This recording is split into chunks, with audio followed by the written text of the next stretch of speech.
Bacaan dari Kisah Para Rasul. Sekali peristiwa, kembalilah Paulus dan Barnabas ke Listra, Ikonium, dan Antiokhia. Di tempat itu, mereka menguatkan hati murid-murid dan menasihati mereka supaya bertekun di dalam iman. Mereka pun mengatakan bahwa untuk masuk ke dalam kerajaan Allah, kita harus mengalami banyak sengsara.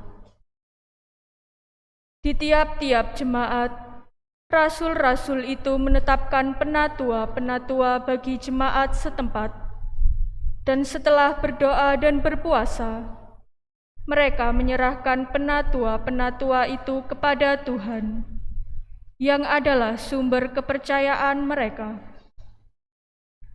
Paulus dan Barnabas lalu menjelajah seluruh Pisidia dan tiba di Pamfilia. Di situ mereka memberitakan firman di Perga, lalu pergi ke Atalia di pantai. Dari situ berlayarlah mereka ke Antiokhia. Di tempat inilah mereka dahulu diserahkan kepada kasih karunia Allah untuk memulai pekerjaan yang kini telah mereka selesaikan. Setibanya di situ, mereka memanggil jemaat berkumpul, lalu menceritakan segala sesuatu yang dilakukan Allah dengan perantaraan mereka, dan bahwa Allah telah membuka pintu iman bagi bangsa-bangsa lain. Demikianlah sabda Tuhan.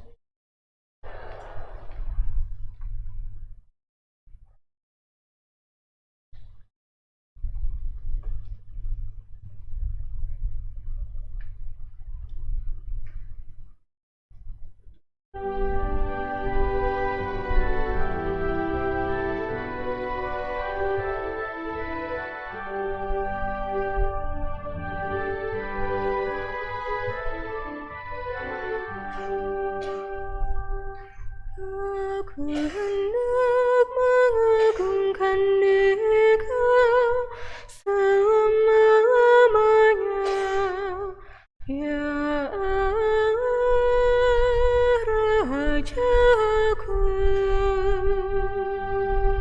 Aku hendak mengagungkan Engkau selama-lamanya,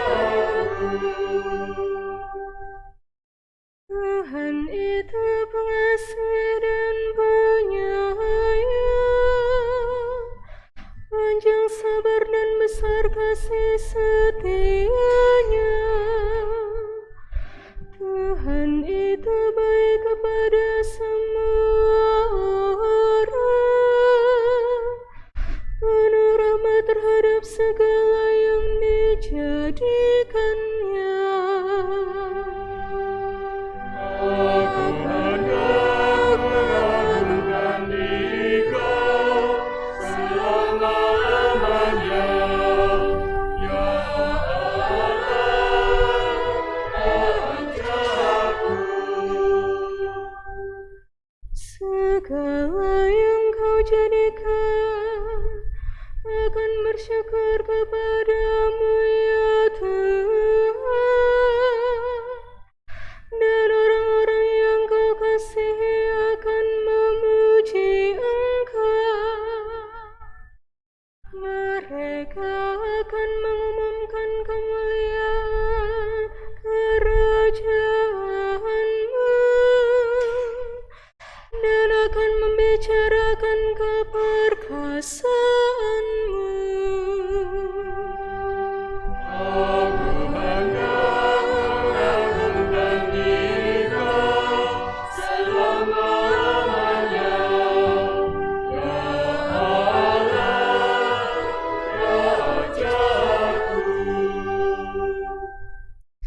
Untuk memberitahukan keperkasaan-Mu kepada anak-anak manusia dan memaklumkan kerajaan-Mu yang semarak mulia. Kerajaanmu ialah kerajaan abadi, pemerintahanmu lestari melalui segala keturunan. Aku hendak mengagungkan Engkau selama-lamanya, ya Allah, Rajaku.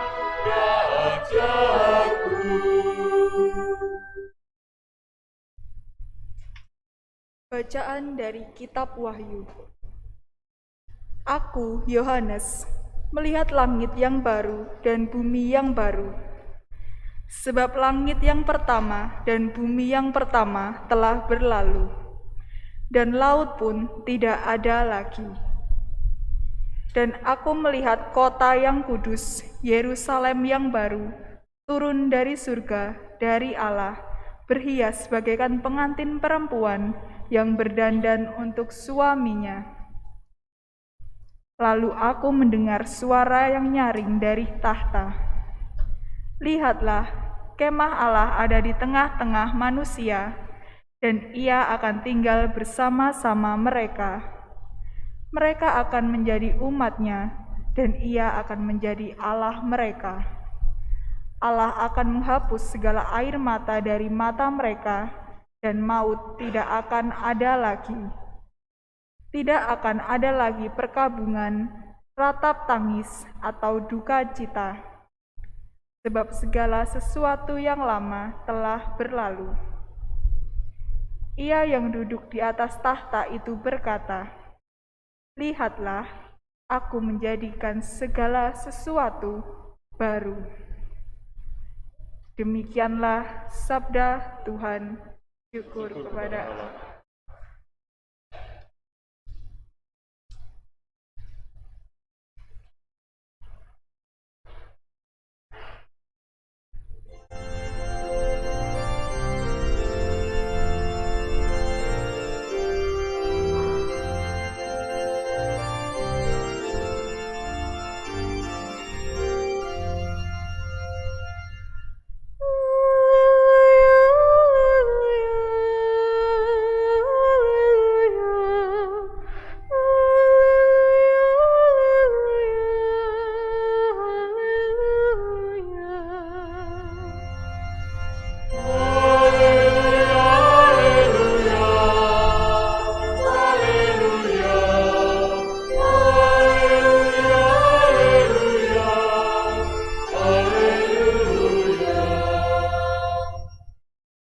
Aku memberikan perintah baru kepadamu, sabda Tuhan, yaitu supaya kamu saling mengasihi, sama seperti aku telah mengasihi kamu.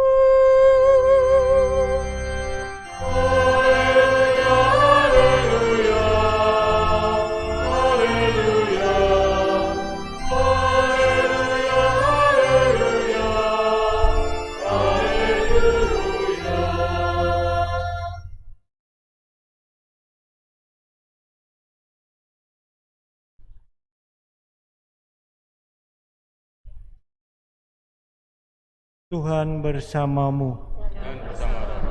Inilah Injil suci menurut Yohanes.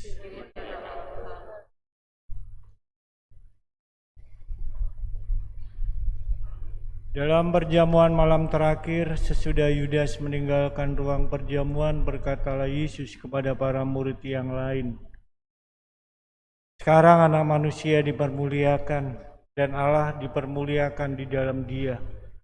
Jikalau Allah dipermuliakan di dalam Dia, Allah akan mempermuliakan Dia juga di dalam dirinya, dan akan mempermuliakan Dia dengan segera. Hai anak-anakku, tinggal sesaat lagi aku ada bersama kamu. Aku memberikan perintah baru kepadamu, yaitu supaya kamu saling mengasihi, sama seperti aku telah mengasihi kamu. Demikian pula kamu harus saling mengasihi. Dengan demikian semua orang akan tahu bahwa kamu adalah murid-muridku, yaitu jikalau kamu saling mengasihi. Demikianlah sabda Tuhan. Terpujilah Kristus.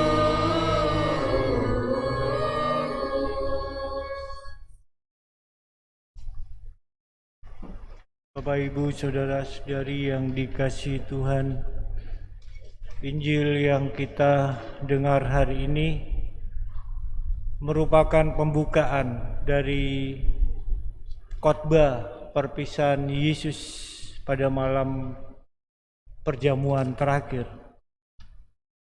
Dan kata-kata Yesus ini disampaikan setelah Yudas itu meninggalkan ruang perjamuan saat hari sudah malam, saat Anak Manusia dimuliakan melalui salib. Karena Anak Manusia dimuliakan, maka Allah dimuliakan di dalam Dia. Ada persatuan antara Anak Manusia dan Allah. Yang satu tidak dapat dipisahkan dari yang lain. Allah yang dimuliakan di dalam Anak Manusia ini akan memuliakan Dia di dalam dirinya. Saudara-saudari yang dikasihi Tuhan, dalam diri Yesus Kristus dan berkat pencurahan Roh-Nya, Allah menjadikan segalanya baru. Alam ciptaannya dibarui, bahkan disempurnakan oleh perintah kasih-Nya. Dan dalam hidupnya sebagai manusia, Yesus telah menunjukkan suatu kualitas kasih, yaitu kasih agape. Sehingga melalui Dia ini terpancarlah kasih Allah yang melampaui batas dan sekat manusiawi. Karena itu Yesus memberi perintah baru kepada para murid-Nya. Dan perintah itu ialah perintah kasih. Perintah ini disebut baru karena para murid-Nya ini harus saling mengasihi di antara mereka. Seperti Yesus telah mengasihi mereka. Dan karena kasih ini adalah tanda pengenal.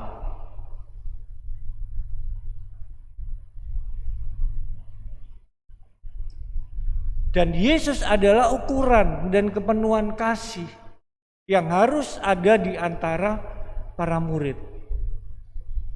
Saudara-saudari yang dikasihi Tuhan, kita ini akan dikenal sebagai murid-murid-Nya kalau kita saling mengasihi. Karena kasih ini sudah menjadi tanda pengenal Yesus sendiri. Ibarat KTP.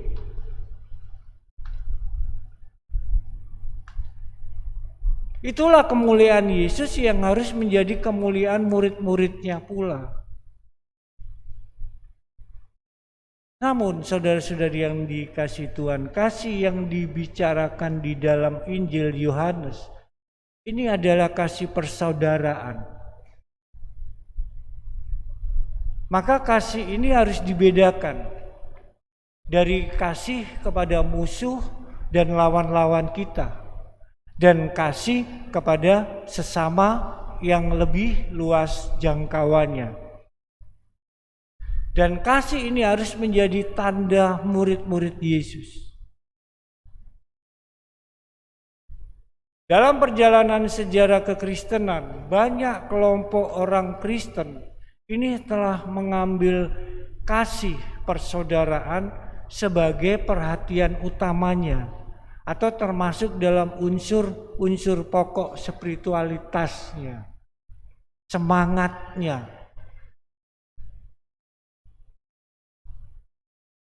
Hal yang bagus ini harus menjadi ciri setiap kelompok, baik itu keluarga, lingkungan, wilayah, paroki, atau jemaat basis gerejawi dalam gereja. Persoalannya ialah bagaimana kasih persaudaraan ini diwujudkan dalam paroki kita. Apakah hal ini menjadi keprihatinan utama?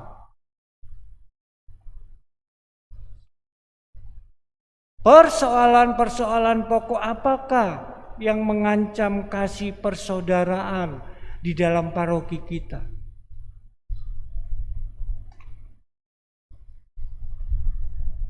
Pengalaman membuktikan bahwa ini sama sekali tidak mudah. Orang yang hidup dalam komunitas-komunitas kecil yang cukup stabil, ini baru mengetahui hal itu. Mereka tahu letak kesulitannya dan bagaimana harus menghayatinya. Akan tetapi mereka juga tahu indahnya kasih persaudaraan itu. Saudara-saudari yang dikasihi Tuhan, Allah memanggil kita untuk memainkan peran Yesus yang selalu mengasihi hingga sehabis-habisnya.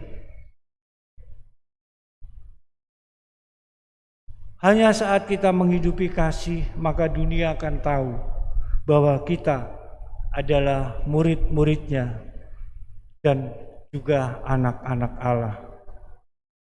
Masalahnya tinggal apakah kita mau tinggal di dalam kasih Allah dan hidup bersamanya dalam menjalani persiaran hidup ini.